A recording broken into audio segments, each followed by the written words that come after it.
জেলা প্রশাসন আগে যেরকম আগের সরকারের পারপাস সার্ভ করতো, এখন এখনো তারা একই জায়গার মধ্যে আছে। তারা এখন মনে করতেছে তারা আরো উপরে আছে। এবং সেই জায়গায় আমি বলেছি, আপনারা 1000 শিক্ষার্থীকে জিজ্ঞেস করবেন যারা আন্দোলন করছে যে এই ডিসি সাহেব 24-এর পক্ষে নাকি এই ডিসি সাহেব 24-এর বিপক্ষে, তাইলে আপনারা উত্তরটা পাবেন। এবং উনি এই গ্রাফিতি গুলা মুছে দেওয়ার মাধ্যমে আমাদের এই আন্দোলনকে মুছে দেওয়ার চেষ্টা করেছেন। গ্রাফিতি হচ্ছে একটা আন্দোলনের ভাষা, একটা প্রতিবাদের ভাষা। সেই হিসাবে আমি আসলে এই জিনিসটাকে দেখি।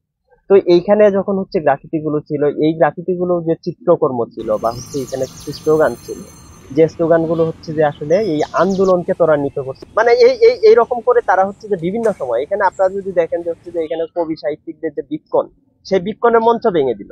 সেটা নিয়ে যখন কথা বলছে লোকজন, তখন হচ্ছে যে বলছে যে এটা ভুল বোঝাবুঝি। মানে একের পর এক একটা আপনি ঘটনা আপনি পড়েই যাচ্ছেন। মানে এই যে মানে সাহস, এটা আসলে কিভাবে পান?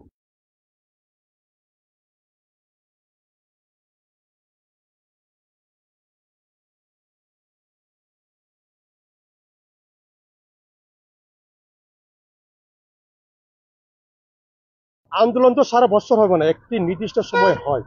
পরবর্তীতে এই যে গ্রাফিতি গুলো থাকে, তাহলে সেগুলো মানুষ দেখে, প্রজন্ম দেখে বুঝতে পারে যে এমন লড়াই সংগ্রাম হয়েছিল, আমাদের মানুষগুলো রক্ত দিয়েছে, জীবন দিয়েছে কি অপশক্তির বিরুদ্ধে।